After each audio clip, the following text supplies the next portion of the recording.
Hello दोस्तों, आरो यारो के इस निःशुल्क प्रोग्राम में आपका स्वागत है और मैं पूरी उम्मीद करता हूं कि आप इस प्रोग्राम से जुड़ के अपनी तैयारी को बहुत ही अच्छी तरीके से कर रहे होंगे। तो इस निःशुल्क क्लास के अंतर्गत सुबह मॉर्निंग वाली क्लास में हम लोग लगातार आधुनिक इतिहास का अध्ययन कर रहे हैं और आज आधुनिक इतिहास के अंतर्गत ये हम लोगों का 7वां लेक्चर है और इसमें हम लोग 1857 की क्रांति को पढ़ने वाले हैं। ठीक है, 1857 की क्रांति से पहले जो भी जन आंदोलन हुए थे उनको हम लोगों ने पिछली वीडियो में देखा था और आज हम लोग 1857 की क्रांति देखेंगे और इसकी अगली वीडियो में 1857 की क्रांति के बाद के जो अन्य जन आंदोलन होंगे उनको देखेंगे। तो ये लेक्चर थोड़ा सा लंबा होने वाला है, इसीलिए बिना किसी देर करते हुए हम लोग स्टार्ट करते हैं। तो सबसे पहले हम लोग बात करें 1857 की क्रांति के कारण की, तो आपको भी पता होना चाहिए कि इतनी बड़ी क्रांति किसी एकाएक कारण का या फिर किसी भी तात्कालिक कारण का परिणाम नहीं हो सकती है। ठीक है, और जो 1857 की क्रांति थी वो भी किसी एक तात्कालिक कारण का परिणाम नहीं थी, बल्कि जो अंग्रेजों की लंबे समय से घिनौनी नीतियां चली आ रही थी, जैसा कि हम लोगों ने पिछली वीडियो में डिस्कस किया था, उसमें कुछ आर्थिक कारण थे, कुछ सामाजिक कारण थे और कुछ धार्मिक कारण थे। तो ये जो अंग्रेजों की घिनौनी नीतियां थीं ये लगातार चली आ रही थी और जो ये एनफील्ड राइफल वाला तत्कालीन मुद्दा था, इसने उस मतलब क्या कहें कि अंग्रेजों की जो ये पुरानी घिनौनी नीतियां थी ये एक बारूद की तरीके से थी। ठीक है, और जो ये न्यू एनफील्ड राइफल वाला जो तात्कालिक मुद्दा था इसने उसमें एक चिंगारी लगाने का काम किया और फिर 1857 जैसी एक बड़ी क्रांति अंग्रेजों के विरुद्ध भारत में देखने को मिलती है। अच्छा, अब हम लोग बात करते हैं थोड़ा सा इसके तात्कालिक कारण की।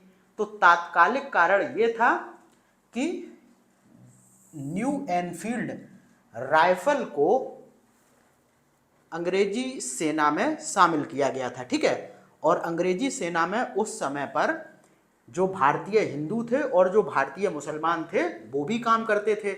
अब जो ये न्यू एनफील्ड राइफल थी इसमें क्या था, इसमें गाय और सुअर की चर्बी से बने कारतूसों को दांत से काटकर डालना पड़ता था।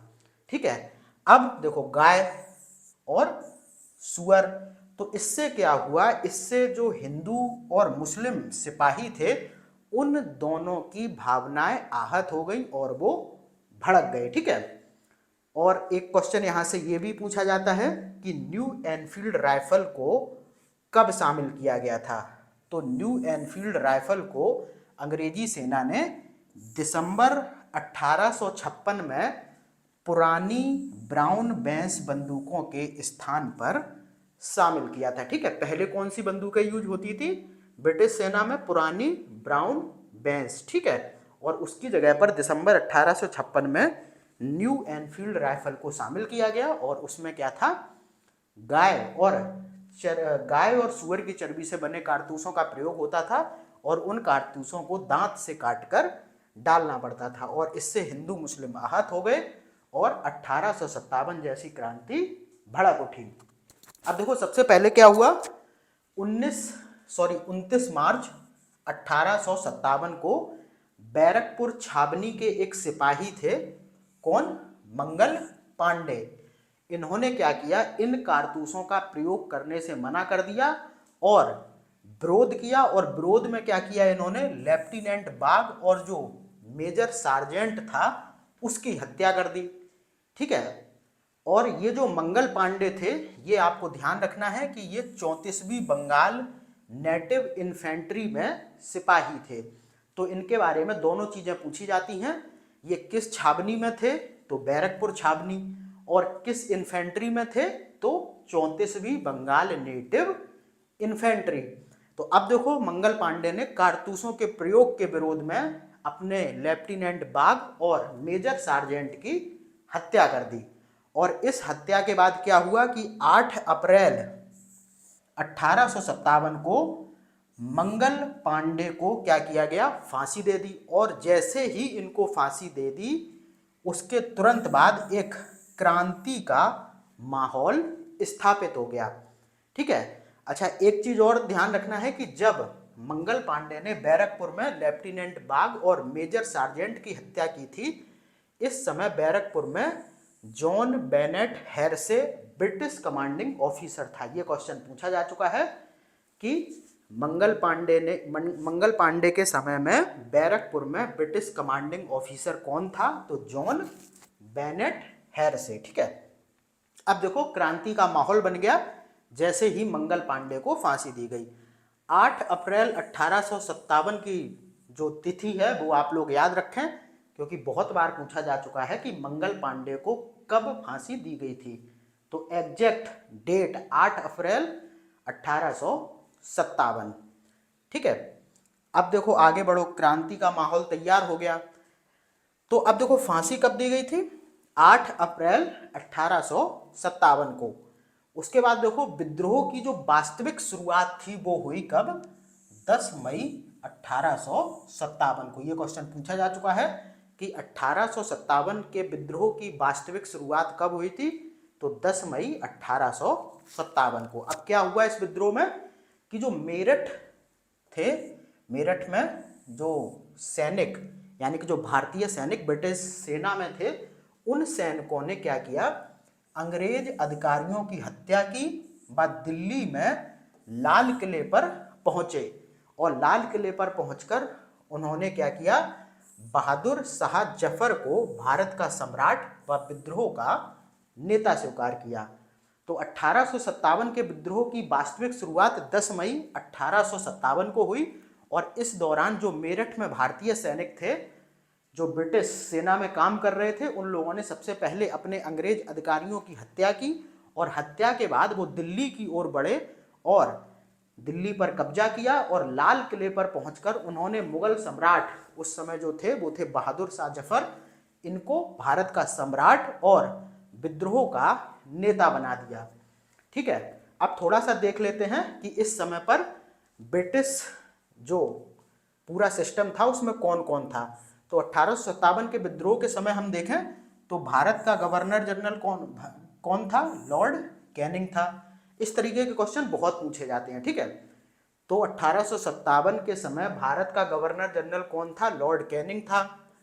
ब्रिटेन प्रधानमंत्री कौन थे, तो ये पामस्टॉन थे। ठीक है, ये दोनों चीजें पूछी गई हैं। उसके बाद देखो 1857 की क्रांति का प्रतीक चिन्ह कमल और रोटी, ये बहुत बार क्वेश्चन पूछा गया है कि 1857 की क्रांति का प्रतीक चिन्ह क्या था। और हम लोग देखें तो मेरठ में सैन्य छावनी के जो अधिकारी थे वो थे जनरल हैविड। तो भारत का गवर्नर जनरल कौन था, ब्रिटेन का प्रधानमंत्री कौन था, मेरठ में सैन्य छावनी के अधिकारी कौन थे, इस तरीके के क्वेश्चन भी बहुत ज़्यादा पूछे जाते हैं। तो वो सारे फैक्ट भी आपको इस क्लास में देखने को मिलेंगे। अब बढ़ते हैं आगे, अब देखते हैं 1857 की क्रांति का प्रसार कि आखिर ये किन किन जगहों पर हुई, कहाँ पर किसके द्वारा इसका नेतृत्व किया गया, किस अंग्रेज अधिकारी ने वहाँ के विद्रोह को दबाया, कौन अंग्रेज अधिकारी मारा गया। ठीक है, ये सारी चीज़ें अब हम लोग देखने वाले हैं। तो सबसे पहले बात करते हैं दिल्ली की, क्योंकि मेरठ से निकलने के बाद सबसे पहले दिल्ली पर ही लोगों ने अपना कब्जा जमाया और वहाँ से क्रांति की शुरुआत करी। तो मेरठ से विद्रोही 12 मई को दिल्ली पहुंचे और उन्होंने बहादुर शाह जफर को विद्रोह का नेता स्वीकार किया और भारत का सम्राट घोषित किया। ठीक है, उसके बाद देखो बहादुर शाह जफर ने क्या किया, एक बख्त खां था उसको दिल्ली में विद्रोह का नेता बनाया। तो अब देखो आप लोगों को कंफ्यूज नहीं होना है कि बहुत बार कुछ इस तरीके से आपको परीक्षा में देखने को मिलता है। जब आपको ऐसे क्वेश्चन पूछा जाता है, एक तरफ स्थान दिया गया होता है जहां पर कि 1857 की क्रांति हुई और एक तरफ उनके नेतृत्वकर्ता के नाम दिए गए होते हैं और फिर वहां से क्या होता है कि आपको मिलान करने के लिए क्वेश्चन पूछा जाता है। तो बहुत बार दिल्ली के संदर्भ में आपको बहादुर शाह जफर देखने को मिलेगा या फिर बहुत बार आपको बख्त खां भी देखने को मिलेगा। तो वहां पर जिस तरीके का विकल्प हो आपको ध्यान रखना है कि बहादुर शाह जफर भी ठीक है और बख्त खां भी सही होगा। अब वहां देता किसे है, ये देखने वाली बात होगी, लेकिन आपको कंफ्यूज किसी भी तरीके से नहीं होना है, क्योंकि बहादुर शाह जफर ने दिल्ली में विद्रोह का नेता इस बख्त खां को ही घोषित किया था या फिर बनाया था। अब देखो, दिल्ली में जब विद्रोह हो रहा था तो फिर अंग्रेज अधिकारी यहाँ पर विद्रोह को दबाने के लिए आए, और एक अंग्रेज अधिकारी जो विद्रोह को दबाने के लिए आया था उसका नाम था जॉन निकलसन। तो दिल्ली में विद्रोह को दबाने के क्रम में यहाँ पर जॉन निकलसन की हत्या हो जाती है और वो मारा जाता है। उसके बाद जो अंग्रेज अधिकारी एक था हडसन, ठीक है, इसने दिल्ली पर पुनः अधिकार किया था। तो मारा कौन गया? जॉन निकलसन दिल्ली में, और दिल्ली पर पुनः अधिकार किसने किया? हडसन ने।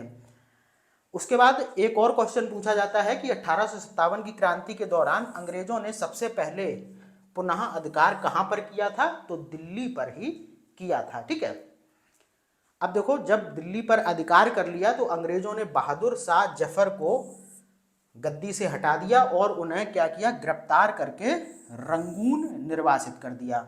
ठीक है, ये म्यांमार में है, तो रंगून निर्वासित कर दिया, और जहां पर 1862 में बहादुर शाह जफर की मृत्यु हो जाती है। बाद बाकी एक क्वेश्चन और पूछा था आयोग ने कि किसने 1857 की क्रांति को या फिर विद्रोह को सामने से देखा? तो वो थे कौन? मिर्जा गालिब। और एक क्वेश्चन और पूछा जाता है कि मिर्जा गालिब का मूल निवास कहाँ था? तो मूल निवास इनका था आगरा। ठीक है, तो ये सारी चीजें दिल्ली में हुई। उसके बाद देखो, बख्त खां के बारे में भी हम लोग थोड़ा सा पढ़ लेते हैं।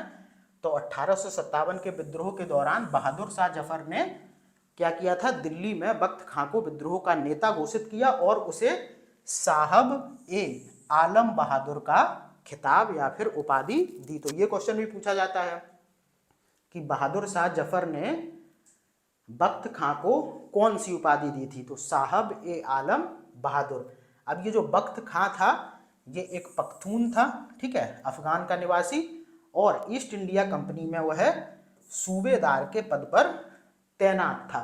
और इसने ईस्ट इंडिया कंपनी की तरफ से जो प्रथम आंग्ल अफगान युद्ध हुआ था उसमें इसने कंपनी यानी कि ईस्ट इंडिया कंपनी की ओर से युद्ध किया था या फिर उस लड़ाई में भाग लिया था। तो ये हो गए बख्त खां के बारे में। उसके बाद देखो, लखनऊ की बात करते हैं। तो लखनऊ में आप देखोगे तो यहाँ पर विद्रोह की जो शुरुआत होती है वो होती है 4 जून 1857 को। अब 4 जून 1857 की डेट को आपको एज इट इज याद रखना है, क्योंकि ये शायद किसी रिसेंटली एग्जाम में यूपी पीसीएस के पूछा गया है कि लखनऊ में विद्रोह की शुरुआत कब हुई थी, और वहाँ पर 4 जून 1857 का ही विकल्प आया था। मतलब कि आपको जो ये मतलब 1857 तो सभी को याद रहता है, लेकिन दिक्कत होती है इस 4 जून, 5 जून, 20 मई इस तरीके से। तो यहाँ पर याद कर लो, 4 जून 1857 को लखनऊ में 1857 के विद्रोह की शुरुआत हुई थी। और यहाँ पर नेतृत्व कौन कर रहा था? नेतृत्व कर रही थी बेगम हजरत महल, जिन्हें कि बेगम ऑफ अवध के नाम से भी जाना जाता है। उन्होंने क्या किया? उन्होंने वहां से विद्रोह किया और बिजरिस कादिर, जो कि शाह बाजिद अली का पुत्र था, उसको अवध का नवाब घोषित किया। ठीक है, बाद बाकी आपको ध्यान रखना है कि 1857 की क्रांति में सिपाहियों की जो सर्वाधिक संख्या थी वो अवध से थी। ठीक है, लखनऊ, ठीक है, लखनऊ का मतलब अवध, ये आप लोग ध्यान रखना, कंफ्यूज नहीं होना है। ठीक है, और 1857 क्रांति में जो अवध की सेना थी या फिर यहाँ की जनता थी, उन्होंने इस जोश और जुनून के साथ इस आंदोलन या फिर विद्रोह में भाग लिया था कि ये जो क्रांति थी ये बिल्कुल स्वतंत्रता संग्राम जैसी प्रतीत होने लगी थी। अब देखो, यहाँ पर अंग्रेजी जर्नल नील, ठीक है, इन तीनों के नाम याद रखो, बहुत बार पूछे गए हैं, हैवलॉक और हेनरी लॉरेंस। इनका क्या हुआ था? लखनऊ में इनकी मृत्यु हुई थी इस 1857 के विद्रोह को दबाने के क्रम में। किस किस की? जर्नल नील, हैवलॉक और हेनरी लॉरेंस, इन तीनों के बारे में बहुत बार क्वेश्चन पूछा गया है, तो आपको ध्यान रखना है। इन तीनों की मृत्यु लखनऊ में 1857 के विद्रोह को दबाने के क्रम में हुई थी। ठीक है, इस दौरान देखो तात्या टोपे भी लड़ रहे थे। तो तात्या टोपे के नेतृत्व में लखनऊ में एक चिन्हट जगह है, आप लोगों ने सुनी होगी। तो इनके पास तात्या टोपे ने अंग्रेजी सेना को हराया था। ये फैक्ट भी ध्यान रख लीजिए कि तात्या टोपे ने लखनऊ के समीप एक जगह है चिन्हट, वहां पर अंग्रेजी सेना को हराया था। अब देखो किस अंग्रेज ने लखनऊ पर पुनः अधिकार किया था, तो वो थे अंग्रेज सेनापति कैंपबेल। ठीक है, तो कैंपबेल ने लखनऊ पर पुनः अधिकार किया था, जबकि जनरल नील, हैवलॉक और हेनरी लॉरेंस की यहाँ पर मृत्यु हुई थी। अब देखो जब अंग्रेज सेनापति कैंपबेल ने बेगम हजरत महल को पराजित कर दिया, तो बेगम हजरत महल कहाँ चली गई? नेपाल चली गई। ठीक है, उसके बाद क्या किया? अवध के विलय के बाद हेनरी लॉरेंस को अवध का रेजिडेंट बना दिया गया। ठीक है, तो ये आपको ध्यान रखना है। नहीं, ये फैक्ट पहले का है, इसको हम लोग तब भी देख चुके हैं जबकि कुशासन का आरोप लगाकर और अवध को ब्रिटिश ने अपने अधीन कर लिया था। तो ये फैक्ट तब का है, ये यहाँ पर गलत लिखा है क्योंकि हेनरी लॉरेंस की मृत्यु पहले ही हो गई थी। और जब कुशासन के आधार पर अवध का विलय ब्रिटिश साम्राज्य में कर लिया गया था, तो उसके बाद क्या किया गया था? अवध का रेजिडेंट किसे बनाया गया था? हेनरी लॉरेंस को। तो ये फैक्ट तब का है जब हम लोगों ने जो डॉक्ट्राइन ऑफ लैप्स पढ़ा था लॉर्ड डलहौजी का, उस दौरान का। ठीक है, तो इसको अभी यहाँ पर आप लोग बस याद कर लीजिए, लेकिन यहाँ पर वो फैक्ट मतलब शामिल नहीं कर सकते हैं यहाँ पर हम। अब देखो एक सती चौरा घाट की घटना हुई थी। ठीक है, इसके बारे में भी यूपीपीसीएस क्वेश्चन पूछ चुका है। और चौरा चौरी की घटना तो सभी को पता होती है, लेकिन सती चौरा घाट की घटना बहुत कम किताबों में देखने को मिलती है। तो इसको आप लोग समझ लीजिए थोड़ा सा। इस घटना में क्या हुआ था? तो कानपुर में आपको पता होना चाहिए कि 1857 के विद्रोह के जो नेता थे वो थे कौन? नाना साहब। और कानपुर के पास एक जगह है सती चौरा। ठीक है, तो इन्होंने अंग्रेजों को आश्वासन दिया कि आप यहाँ से सुरक्षित निकल सकते हैं, और अंग्रेजों के साथ बच्चे और महिलाएं भी शामिल थीं। किंतु उसके बाद क्या हुआ कि जब अंग्रेज वहां से निकले तो धोखे से नाना साहब ने उन पर आक्रमण कर दिया, और उसमें बहुत सारे बच्चे, महिलाएं और अंग्रेज मारे गए। तो इस मामले में थोड़ा सा नाना साहब पर कलंक लग गया कि उन्होंने महिलाओं और बच्चों की भी हत्या कर दी। अब देखो नाना साहब ने अपने आप को बादशाह का पेशवा भी घोषित किया था। बाद बाकी आप लोग देखेंगे क्रांति के दौरान दो ऐसे लोग थे कि जो वीर गति को प्राप्त ना होकर कहाँ चले गए थे? नेपाल चले गए थे। कौन? अभी आपने देखा बेगम हजरत महल, और दूसरे थे नाना साहब। तो ये फैक्ट भी बहुत जरूरी है कि 1857 की क्रांति के कौन से नेता नेपाल चले गए थे? तो बेगम हजरत महल और नाना साहब। अब देखो क्वेश्चन कैसा भी पूछा जा सकता है, इसीलिए आप सारे आयामों को अपने दिमाग में रखा करिए। अभी पैट का पेपर हुआ तो बहुत एक क्या कहें, एक ऐसा क्वेश्चन पूछा गया जो पहली बात तो पूछा नहीं जाना चाहिए था। क्वेश्चन था कि गांधी जी ने लंगोटी पहनना कब स्टार्ट किया। वैसे वो क्वेश्चन मैंने देखा था, वो क्वेश्चन सॉल्व हो रहा था बिना उस फैक्ट के, लेकिन फिर भी हम लोगों को थोड़ा सा ये देखना है कि आयोग अगर इस तरीके के क्वेश्चन पूछेगा तो स्टूडेंट्स को बहुत मुश्किल होगी। लेकिन आप लोगों को ज़्यादा टेंशन नहीं लेनी है कि अगर इस तरीके का कोई भी क्वेश्चन आता है, आप लोग एक गणित समझिए। देखो जो सबको आता है अगर वो आपको नहीं आता है तो आप मेरिट से बाहर हो जाएंगे। ठीक है, और जो सबको नहीं आ रहा है और आपको भी नहीं आ रहा है तो इसका मतलब उस प्रश्न का मेरिट पर कोई प्रभाव नहीं पड़ेगा। ठीक है, तो जो ये ऊट पटांग क्वेश्चन होते हैं ये इनके आंसर कोई भी बच्चा नहीं दे पाता है, तो वो मेरिट पर अपना प्रभाव वो प्रश्न नहीं दिखाता है। ठीक है, लेकिन फिर भी जब ऐसे ऊट पटांग क्वेश्चन पूछे जाते हैं तो फिर गुस्सा तो थोड़ी आती है कि ये क्या पूछना चाह रहे हो, वो भी ऐसी चीज़ कि वो लंगोटी कब पहनना स्टार्ट किया था। तो ये थोड़ा सा विचार का विषय है आयोग के लिए। बाद बाकी हम लोग तो पढ़ने में लगे हुए हैं, देखते हैं फिर क्या हो। तो अब हम लोगों ने बात कर ली थी किसकी, लखनऊ की। अब हम लोग बात करेंगे कानपुर की। तो कानपुर में विद्रोह के नेता कौन थे? ये थे जो अंतिम पेशवा बाजीराव द्वितीय के पुत्र थे। कौन? नाना साहब। ये थे कानपुर में विद्रोह के नेता। अब देखो नाना साहब का वास्तविक नाम क्या था? तो इनका नाम था धोंदू पंत।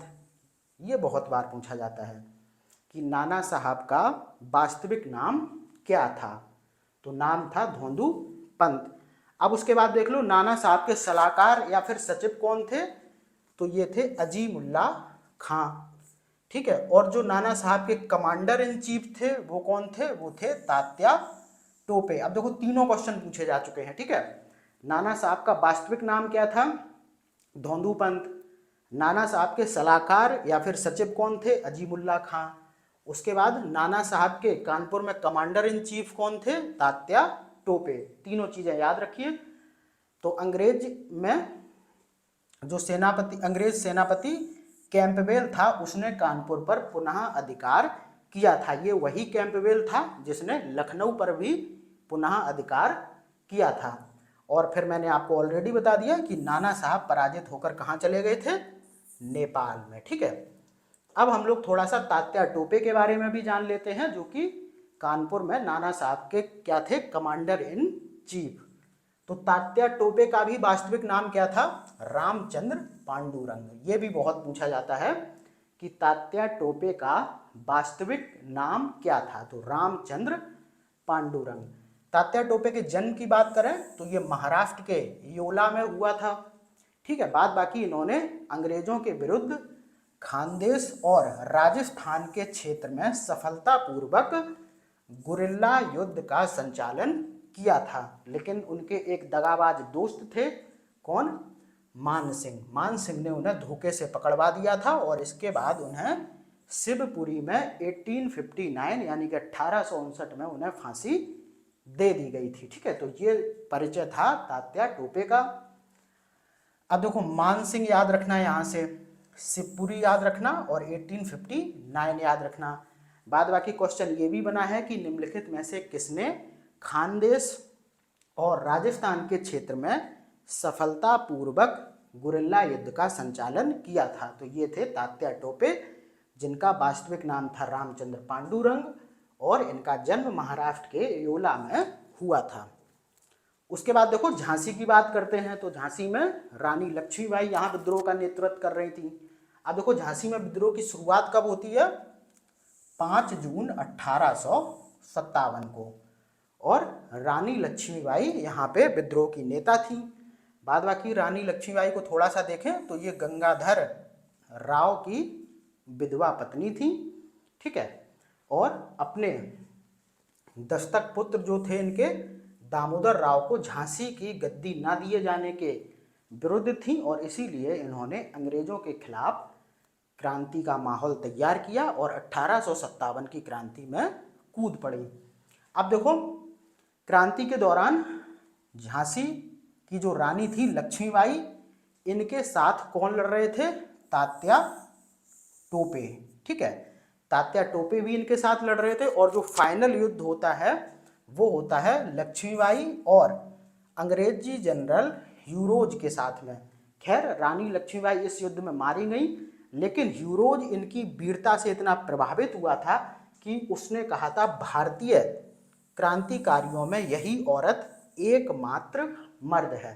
तो इतने जोश जुनून के साथ रानी लक्ष्मीबाई ह्यूरोज की सेना के साथ युद्ध कर रही थी कि इसको देखकर ह्यूरोज इतना प्रभावित हुआ और उसने कहा भारतीय क्रांतिकारियों में यही औरत एकमात्र मर्द है। ये कथन याद कर लीजिए। इसको किसने कहा था ये याद कर लीजिए, क्योंकि ये कथन 2 से 3 बार यूपीपीसीएस अपने परीक्षाओं में पूछ चुका है। बाद बाकी ये ध्यान रखना है कि तात्या टोपे भी रानी लक्ष्मीबाई के साथ लड़ रहे थे और रानी लक्ष्मीबाई और ह्यूरोज का जो फाइनल युद्ध था वो कहाँ पर चल रहा था? ग्वालियर में। अब देखो थोड़ा सा रानी लक्ष्मीबाई का परिचय देख लेते हैं। तो इनका जन्म 19 नवंबर 1828 को वाराणसी में हुआ था और एक मराठी परिवार में हुआ था। और इनके बचपन का नाम क्या था? मणिकर्णिका। बाद बाकी इनको मनु तथा छबीली के नाम से भी पुकारा जाता था। अब देखो यूपीपीसीएस ने ये दोनों क्वेश्चन पूछे हैं, मणिकर्णिका के संदर्भ में भी पूछा है और ये भी क्वेश्चन पूछा है कि निम्नलिखित में से किसको मनु और छबीली नाम से भी पुकारा जाता था? तो रानी लक्ष्मीबाई। बाद बाकी 1842 में 14 वर्ष की उम्र में इनका विवाह किससे हुआ था? महाराज गंगाधर राव के साथ। इसके बाद इन्हें क्या लक्ष्मीबाई नाम दिया गया। और ये भी बहुत बार पूछा जाता है कि रानी लक्ष्मीबाई की समाधि कहाँ पर है? तो ये है ग्वालियर में। ठीक है, तो ये परिचय हो गया रानी लक्ष्मीबाई का। अब हम लोग बात करते हैं बिहार के जगदीशपुर की। यहाँ पर भी भयंकर विद्रोह छिड़ा हुआ था 1857 का और नेतृत्व कर रहे थे कुंवर सिंह। कुंवर सिंह इतनी मजबूती के साथ यहाँ पर लड़ रहे थे कि उन्होंने यहाँ पर अंग्रेजों को कई बार पराजित किया। और जब कुंवर सिंह पराजित होकर मृत्यु को प्राप्त हुए तो फिर विद्रोह का नेतृत्व किया था इनके भाई अमर सिंह ने, ये भी याद रखना। उसके बाद देखो जो अंग्रेज विलियम टेलर और विंसेंट आयर था, इन लोगों ने यहाँ के विद्रोह को दबाया था। और 1857 के विद्रोह की बात करें तो बिहार में आरा, दानापुर, गया, पटना, मुजफ्फरनगर, शाहाबाद, ये सब 1857 के विद्रोह के बिहार में प्रमुख केंद्र थे। जबकि जो मुंगेर था वो इस विद्रोह से पूरी तरीके से अप्रभावित था। ठीक है, तो अब देखो यहाँ से क्वेश्चन क्या क्या बन सकते हैं कि जगदीशपुर में 1857 के विद्रोह का नेतृत्व किसने किया था? तो कुंवर सिंह ने। ठीक है, कुंवर सिंह की मृत्यु के बाद किसने किया? इनके भाई अमर सिंह ने। उसके बाद विद्रोह को किसने दबाया? तो विलियम टेलर और विंसेंट आयर ने। बाद बाकी बिहार में 1857 की क्रांति के प्रमुख केंद्र कौन कौन से? आरा, दानापुर, गया, पटना, मुजफ्फरनगर, शाहाबाद। ठीक है, और मुंगेर 1857 की क्रांति से पूरी तरीके से अप्रभावित था। ठीक है, तो ये बात हो गई जगदीशपुर की।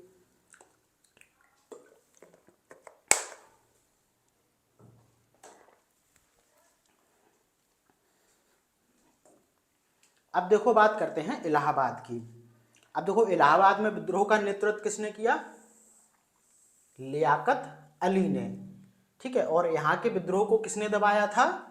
जनरल नील ने यहाँ के विद्रोह को भी दबाया और साथ साथ बनारस के विद्रोह को भी दबाया था। अब देखो इलाहाबाद के संदर्भ में एक फैक्ट पूछा जाता है कि 1857 की क्रांति के दौरान लॉर्ड कैनिंग ने आपातकालीन मुख्यालय कहाँ पर बनाया था? तो ये बनाया था कहाँ पर? इलाहाबाद में। तो ये सारी बातें इलाहाबाद के लिए जानने वाली थी। अब देखो यहाँ पर विद्रोह का नेतृत्व कौन कर रहा है? लियाकत अली। विद्रोह को दबा कौन रहा है? जनरल नील। और आपातकालीन मुख्यालय कहाँ पर बनाया जा रहा है 1857 क्रांति के दौरान? इलाहाबाद में। ठीक है, अब देखो बात करते हैं बनारस की। बनारस में देखो ध्यान रखना है कि विद्रोह का कोई एक नेता नहीं था, बल्कि यहाँ पर सामान्य जनता के द्वारा ही विद्रोह किया गया था। अब बनारस में एक बहुत ही खराब चीज हुई थी कि यहाँ पर क्या किया गया था कि बच्चों और स्त्रियों को भी मृत्यु दंड दे दिया था। ये क्वेश्चन पूछा गया था आरओ यारू का, जो 2021 का पेपर हुआ है उसमें पूछा था 1857 की क्रांति के दौरान किस स्थान पर अंग्रेजों ने बच्चों और स्त्रियों को मृत्यु दंड दे दिया था? तो ये था बनारस में। ठीक है, और यहाँ के विद्रोह का दमन या फिर यहाँ पर किसने पुनः अधिकार किया था? तो ये था जनरल नील, जिसने कि इलाहाबाद के विद्रोह को भी दबाया था। तो ये बात हो गई इलाहाबाद और बनारस की। उसके बाद देखो फैजाबाद की बात करें तो यहाँ पर विद्रोह का नेतृत्व कौन कर रहा है? मौलवी अहमदुल्ला। ठीक है, और ये अंग्रेज के सबसे कट्टर दुश्मन थे। अब आयोग ने सिर्फ इसी तरीके से प्रश्न पूछ लिया कि अंग्रेजों के सबसे कट्टर दुश्मन कौन थे, ठीक है, तो ये थे कौन, मौलवी अहमदुल्ला। अगर हम बात करें मौलवी अहमदुल्ला की, तो ये मूल रूप से मद्रास के रहने वाले थे, ये ध्यान रखना है आपको, और इन्होंने अंग्रेजों के विरुद्ध फतवा जारी कर जिहाद का नारा दिया था। तो ये क्वेश्चन पूछा जा चुका है कि किसने अंग्रेजों के विरुद्ध जिहाद का नारा दिया था, तो ये थे मौलवी अहमदुल्ला, जो कि फैजाबाद में 1857 की क्रांति का नेतृत्व कर रहे थे। अब देखो, जब ये जिहाद के नारे वाला प्रश्न पूछा जाएगा तो आपको मौलवी अहमदुल्ला का नाम मिलेगा, खान बहादुर खान का नाम मिलेगा, लियाकत अली का नाम मिलेगा। तो इस तरीके के मुस्लिम नाम आपको देखने को मिल सकते हैं, लेकिन आपको याद रखना है कि फैजाबाद के जो मौलवी अहमदुल्ला थे उनने अंग्रेजों के विरुद्ध फतवा जारी कर जिहाद का नारा दिया था। बाद बाकी अंग्रेजों ने भी इनकी गिरफ्तारी पर 5,000 रुपए का इनाम रखा था, ये भी फैक्ट पूछा जा चुका है। और जो जनरल कैंपबेल था उसने फैजाबाद के विद्रोह को दबाया था। तो ये सारी बातें याद रखना, एक तो जिहाद के नारे वाली, दूसरा अंग्रेजों ने किसके विरुद्ध 5,000 रुपए का इनाम रखा था, ये ध्यान रखना, और फैजाबाद के विद्रोह को किसने दबाया था, ये याद रखना। अब बात करते हैं हम लोग बरेली की, ठीक है। तो बरेली में विद्रोह का नेतृत्व कौन कर रहे थे, खान बहादुर खान, ठीक है। और इन्होंने क्या किया था, अपने आप को नवाब घोषित करके 1857 के विद्रोह की शुरुआत की थी। बाद बाकी 1857 के विद्रोह में यही रुहेलखंड के एकमात्र नेता थे। रुहेलखंड मतलब वही जो मुरादाबाद बरेली वाला क्षेत्र आता है उसको रुहेलखंड कहते हैं। तो ये 1857 की क्रांति में रुहेलखंड के इकलौते नेता थे, और जो ये था जनरल कैंपबेल, इसने ही इस बरेली के विद्रोह को दबाया था, और जो ये खान बहादुर खान थे उनको फांसी दे दी थी, ठीक है। तो बरेली में विद्रोह के नेता कौन, खान बहादुर खान, ठीक है। इन्होंने नवाब घोषित करके यहाँ पर अपने आप को नवाब घोषित करके विद्रोह की शुरुआत करी, और रुहेलखंड क्षेत्र में ये एकमात्र नेता थे जो 1857 क्रांति के दौरान लड़ रहे थे, और कैंपबेल ने यहाँ मतलब बरेली के विद्रोह को दबाया था और खान बहादुर खान को फांसी दे दी थी। उसके बाद हम लोग बात कर लेते हैं असम की।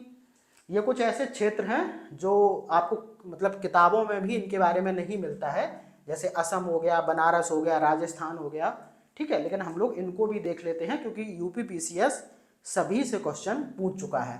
अब देखो, असम का नेतृत्व 1857 क्रांति में किसके द्वारा किया गया था, तो किया गया था दीवान मनीराम दत्त के द्वारा। और फिर क्या हुआ था, यहाँ पर मनीराम दत्त को अंत में फांसी दे दी गई थी, ठीक है। तो आपको बस इतना याद रखना है कि असम में 1857 की क्रांति का नेतृत्व दीवान मनीराम दत्त के द्वारा किया गया था। राजस्थान की बात करें तो यहाँ पर कोटा इस क्रांति का प्रमुख केंद्र था, और दो व्यक्ति थे, जयदयाल और हरदयाल। इन लोगों ने 1857 की क्रांति का नेतृत्व यहाँ पर किया था।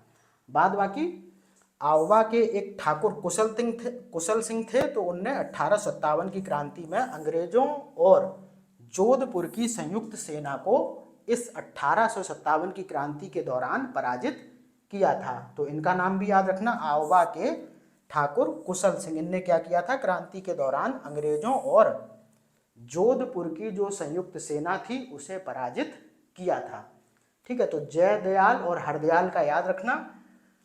बाद बाकी ये ध्यान रखना कि इस क्रांति का राजस्थान में जो केंद्र था वो था कोटा। आगे बढ़ते हैं, आगे बात कर लेते हैं उड़ीसा की, ठीक है। उड़ीसा की बात करें तो यहाँ पर संबलपुर के जो राजकुमार थे सुरेंद्र साई, ये 1857 के विद्रोह का नेतृत्व उड़ीसा से कर रहे थे, लेकिन 1862 में इन्होंने अंग्रेजों के सामने आत्मसमर्पण कर दिया और अंग्रेजों ने इन्हें भारत से बाहर निकाल दिया, ठीक है। इसके बाद यहाँ पर विद्रोह समाप्त हो गया। तो क्वेश्चन यही पूछा जाता है कि 1857 की क्रांति के दौरान उड़ीसा का नेतृत्व किसने किया था? तो ये किया था सुरेंद्र साई ने।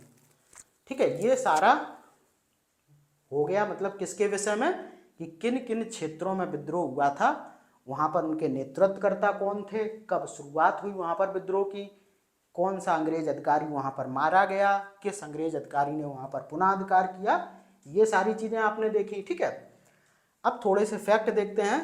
तो विद्रोह के समय यानी कि 1857 के विद्रोह के समय एक झंडा गीत की रचना हुई थी जिसे अजीमुल्लाह ने लिखा था। ये क्वेश्चन भी पूछा जा चुका है कि 1857 के दौरान रचित या फिर लिखित झंडा गीत किसके द्वारा लिखा गया था? तो अजीमुल्लाह के द्वारा। बाद बाकी लंदन टाइम्स के एक पत्रकार थे जिनका नाम था माइकल रसेल। इन्होंने क्या किया था? विद्रोह का सजीव वर्णन किया था। तो क्वेश्चन पूछा गया किस पत्रकार ने 1857 के विद्रोह का सजीव वर्णन किया है?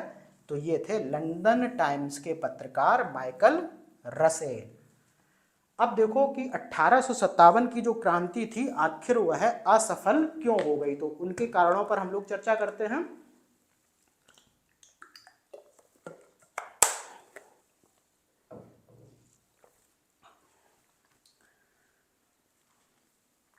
अब देखो असफलता के कारण देखो इसके, अब देखो एक तो जो विद्रोह हुआ था वो अलग अलग जगहों पर अलग अलग समय पर प्रारंभ हो रहा था।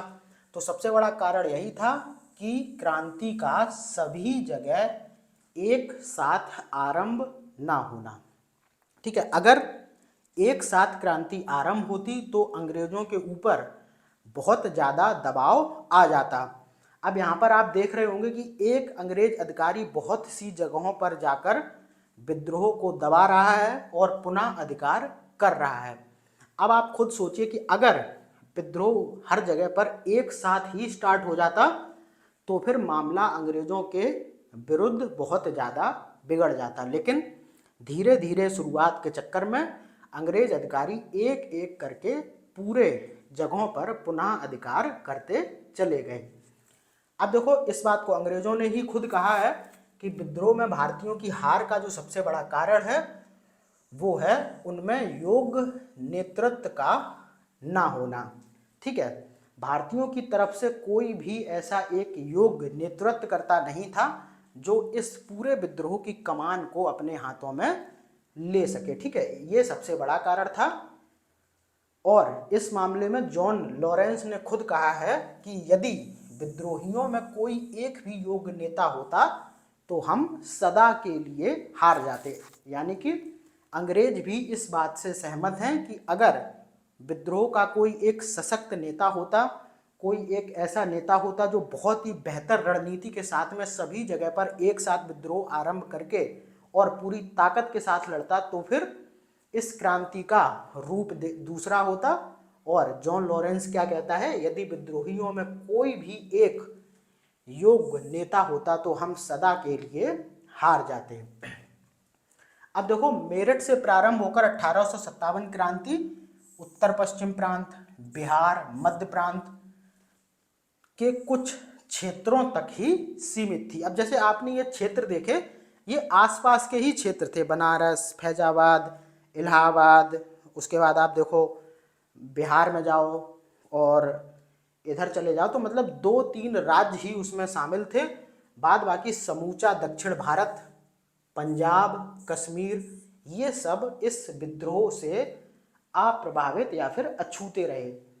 तो एक बहुत ही कम क्षेत्र पर ये क्रांति फैली थी जिससे अंग्रेजों ने बड़ी तेजी से पूरे क्षेत्रों पर पुनः अधिकार कर लिया।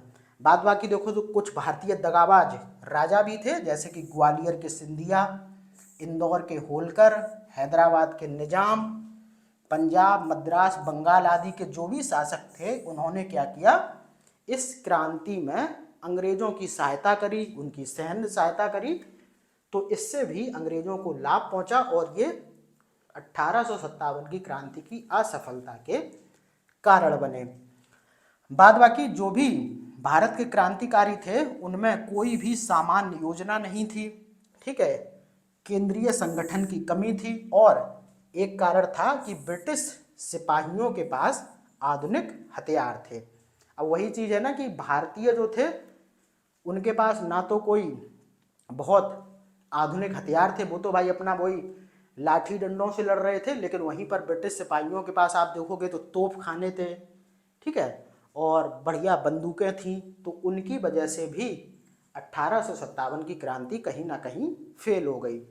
बाद बाकी अगर हम लोग देखें तो खेतिहर मजदूर और सिर्फ किसानों ने ही 1857 की क्रांति में सक्रिय रूप से भाग लिया, और जो समाज के विद्वान लोग थे, जो साहूकार थे, जो जमींदार थे, उन्होंने इस क्रांति से किनारा बनाए रखा, और जो भी शिक्षित वर्ग था भारत का उसने भी इस क्रांति में कोई भी रुचि नहीं ली, ठीक है। इसलिए भी ये 1857 की क्रांति असफल हो गई, ठीक है, क्योंकि अगर साहूकार, जमींदार और शिक्षित वर्ग यानी कि ये समाज के मजबूत वर्ग थे, ये ही इस क्रांति से दूर थे, तो फिर इस क्रांति का असफल होना कहीं ना कहीं पहले से ही लाजमी था, क्योंकि जो खेतिहर मजदूर और किसान थे वो एक असंगठित सेना की तरीके से लड़ रहे थे, जिसको मन आ रहा था उसको मार रहे थे, ठीक है।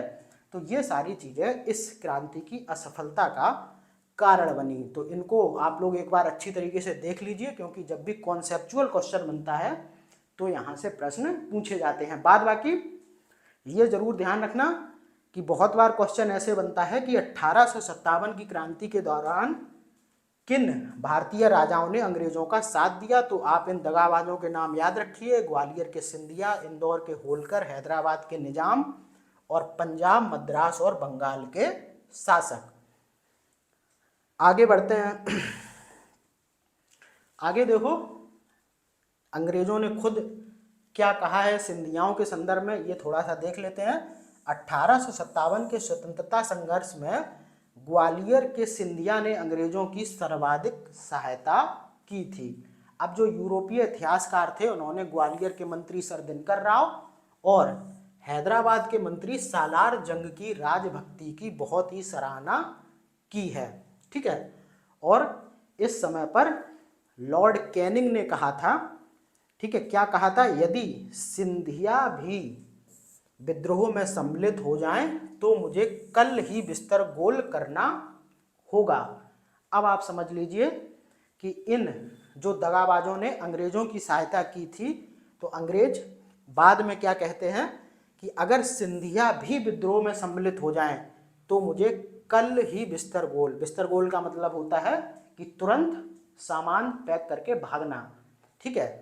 तो अगर सिंधिया साथ ना देते और जो भारतीय अन्य राजा जो वहाँ पर आपने देखा निजाम थे, बंगाल के शासक थे, मद्रास के थे, पंजाब के थे, ये सारे लोग भी अगर 1857 की क्रांति में अंग्रेजों के विरुद्ध खड़े हो जाते तो इस क्रांति का परिणाम कहीं ना कहीं आपको अलग देखने को मिलता। अब थोड़ी सी चर्चा करते हैं 1857 की क्रांति के परिणामों की। तो 1857 की क्रांति के बाद क्या हुआ, भारत शासन अधिनियम 1858 पारित किया गया, और इसके बाद क्या किया गया, भारत की बागडोर ईस्ट इंडिया कंपनी के हाथों से ब्रिटिश सरकार के हाथों में चली गई, यानी कि अब भारत का शासन प्रत्यक्षता ब्रिटिश नीति से होने लगा।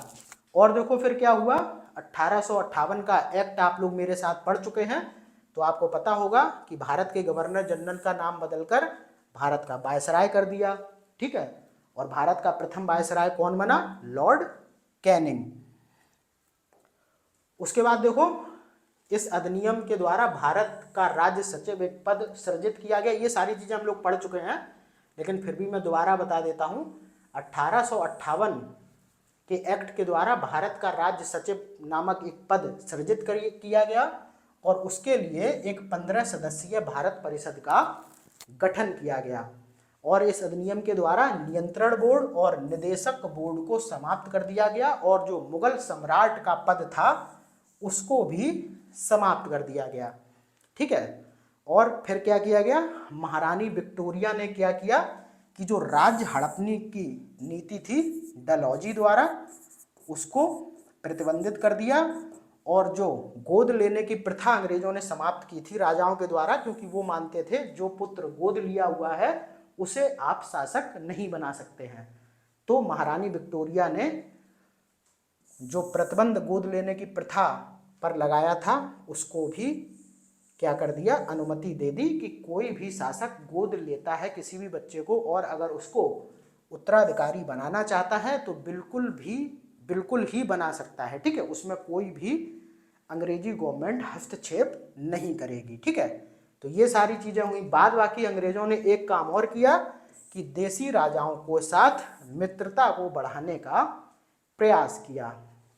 ठीक है, क्योंकि देसी जो राजा थे, अभी आपने देखा इन लोगों ने 1857 की क्रांति में अंग्रेजों का बहुत ही ज़्यादा साथ दिया था।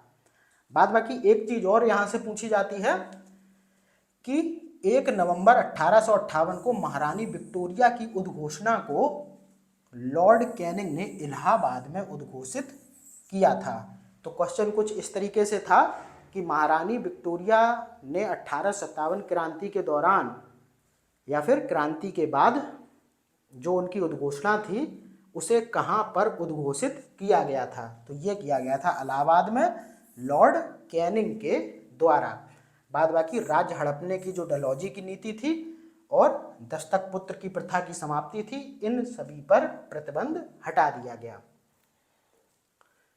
उसके बाद देखो 1857 क्रांति के बाद पील आयोग का गठन हुआ और पील आयोग का काम था क्या कि भारतीय सैनिक जो अंग्रेजी सेना में थे इनका पुनर्गठन करना। ठीक है, और पुनर्गठन इसलिए जरूरी था कि अंग्रेज अब देख रहे थे कि कहाँ कहाँ के सैनिक मेरे साथ पूरे विश्वास के साथ लड़े हैं और किन सैनिकों ने हमारे अगेंस्ट काम किया है, तो उनकी छटनी करना ही इस पील आयोग का काम था। तो 1857 क्रांति के बाद अंग्रेजी सेना में भारतीय सैनिकों के पुनर्गठन हेतु पील आयोग का गठन किया गया था। अब देखो कुछ क्वेश्चन ऐसे पूछे जाते हैं कि 1857 क्रांति के बाद निम्नलिखित में से कौन सा आयोग गठित किया गया था? पील आयोग। उद्देश्य क्या था? अंग्रेजी सेना में भारतीय सिपाहियों का पुनर्गठन। ठीक है, अब देखो इस पील आयोग ने क्या किया, इसने सेना की रेजिमेंटों को जाति, समुदाय और धर्म के आधार पर विभाजित किया, यानी कि फूट डालो इन लोगों में और अपना शासन करो। फिर क्या हुआ, पील आयोग ने अंग्रेजी सेना में सिपाहियों का सर्वाधिक चयन कहाँ से किया? देखो गोरखा, सिख और पंजाब के उत्तरी प्रांत से, क्योंकि इन लोगों ने क्रांति में अंग्रेजों का सर्वाधिक साथ दिया था और जो तोपखाना था उसको पूरी तरीके से यूरोपीय सैनिकों के हवाले कर दिया। कोई भी भारतीय सैनिक अब तोपखाने पर तैनात नहीं किया गया, क्योंकि अगर आगे फिर कोई विद्रोह होता है तो कम से कम भारतीय सैनिकों के हाथ में तोपखाना तो नहीं रहेगा। उसके बाद देख लेते हैं कि 1857 की क्रांति कोई स्वतंत्रता संग्राम थी या फिर सिर्फ एक सैनिक विद्रोह था। तो इसके संदर्भ में विभिन्न इतिहासकारों के भिन्न भिन्न मत हैं। ठीक है, और उन लोगों ने इनके संदर्भ में कथन भी दिए हैं। लेकिन अगर आप इस घटनाक्रम पर अपनी एक नज़र डालें तो चाहे जो भी हो, खेतीहर मजदूर हों, ठीक है, या फिर निचले तबके के लोग हों, वो क्रांति में अपनी पूरे जी जान के साथ में लड़ रहे थे। अगर कोई उनको बहुत ही बेहतर नेतृत्व प्रदान करता तो शायद इस 1857 की क्रांति के परिणाम आपको आज कुछ और देखने को मिलते। लेकिन जैसा कि हम लोगों ने पहले भी चर्चा करी कि असफलता के कुछ कारण रहे, केंद्रीय नेतृत्व इनको प्रदान नहीं किया गया, लेकिन हम इनकी लड़ाई को, इनके जोश जुनून को कमतर नहीं आंक सकते हैं। ठीक है, लेकिन यहीं पर जो अंग्रेजी इतिहासकार हैं उन्होंने सिर्फ इसे सैनिक विद्रोह की संज्ञा दे दी है कि भाई सैनिकों को कारतूस से थोड़ी परेशानी हुई और उन्होंने विद्रोह कर दिया। बाद बाकी उन्होंने 1857 की क्रांति को सैनिक विद्रोह से ज़्यादा कुछ नहीं माना। लेकिन आप अगर देखेंगे संपूर्ण घटनाक्रम को तो कहीं ना कहीं ये अंग्रेजी इतिहासकार को इतिहासकारों द्वारा इस क्रांति के महत्व को कमतर आंकने की साजिश कह सकते हैं हम लोग, क्योंकि जो भी लोग इस क्रांति में शामिल हुए, कितने लोग वीर गति को प्राप्त हुए, तो हम इसको सैनिक विद्रोह तो नहीं कह सकते हैं। अब हम लोग उन कथनों को देख लेते हैं जो प्रमुख इतिहासकारों द्वारा इस 1857 की क्रांति के संदर्भ में कहे गए हैं। तो सबसे पहले बात करते हैं टी.आर. होम्स की। इन्होंने कहा कि यह सभ्यता एवं बर्बरता का संघर्ष था। ठीक है। जॉन लॉरेंस की बात करें तो इन्होंने कहा यह सिपाही विद्रोह के अतिरिक्त कुछ नहीं है। उसके बाद देखो जेम्स आउट्रम और डब्ल्यू टेलर की बात करें तो इन्होंने कहा था यह अंग्रेजों के विरुद्ध हिंदू व मुसलमानों का षड्यंत्र था। ठीक है। मतलब ये लोग कहीं भी 1857 की क्रांति को स्वतंत्रता संग्राम का दर्जा देने के पक्ष में नहीं थे।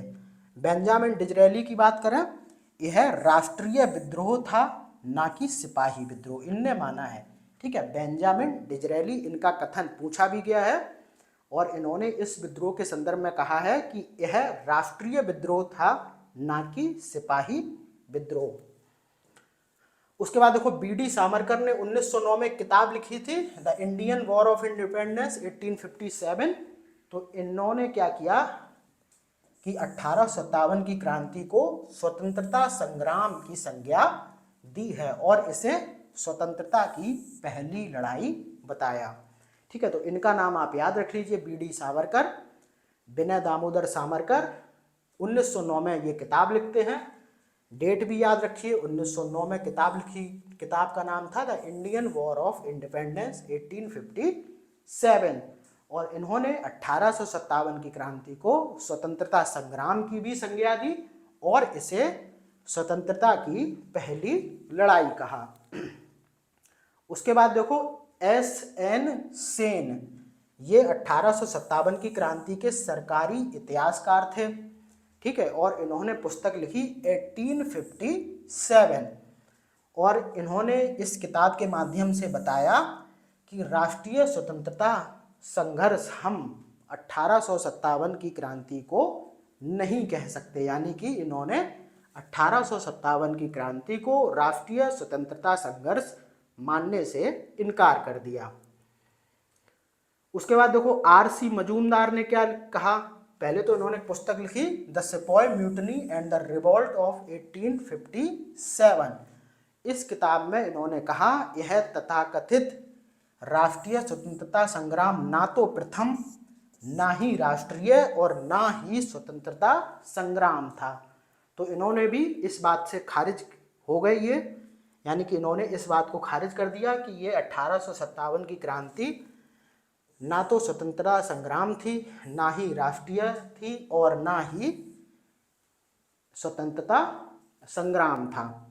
ठीक है। तो इन्होंने भी इस बात को खारिज कर दिया। उसके बाद देखो सर सैयद अहमद खां, इन्होंने एक पुस्तक लिखी an essay of the cause of the Indian revolt.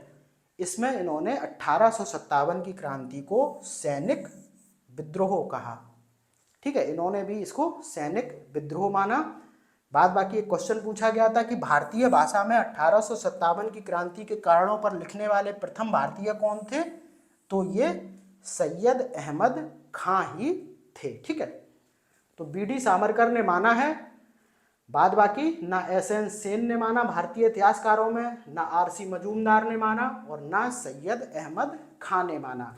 तो बी.डी. सावरकर का नाम इस विषय में आप लोग याद रखेंगे कि इन्होंने 1857 की क्रांति को स्वतंत्रता आंदोलन की संज्ञा दी और इसे स्वतंत्रता की पहली लड़ाई कहा। तो ये हम लोगों का पूरा 1857 की क्रांति का टॉपिक समाप्त हो गया और मेरे हिसाब से अब इसमें कोई भी ऐसा फैक्ट नहीं है कि जो जानने लायक हो। मतलब जानने लायक तो बहुत कुछ है, लेकिन अगर परीक्षा के लिहाज से देखें तो लगभग सारी चीज़ें मैंने इस लेक्चर में कवर कर ली हैं और अगर आप इसको बहुत अच्छी तरीके से देख लेंगे, 2-3 बार रिपीट मोड पे देखकर अपने फैक्ट सारे क्लियर कर लेंगे, तो आपको फिर इस टॉपिक से बहुत ज़्यादा दिक्कत नहीं होने वाली है। बाद बाकी ऊट पटांग जो एक आध दो फैक्ट पूछे जाते हैं उनसे आप लोग परेशान मत हुआ करिए, क्योंकि वो फैक्ट किसी को नहीं आते हैं और फिर उनका मेरिट पर कोई भी प्रभाव नहीं पड़ता है। तो फिर ठीक है, आप लोग ऐसे ही लगातार वीडियोस को देखते रहिए। मिलते हैं अगली वीडियो में, तब तक के लिए धन्यवाद।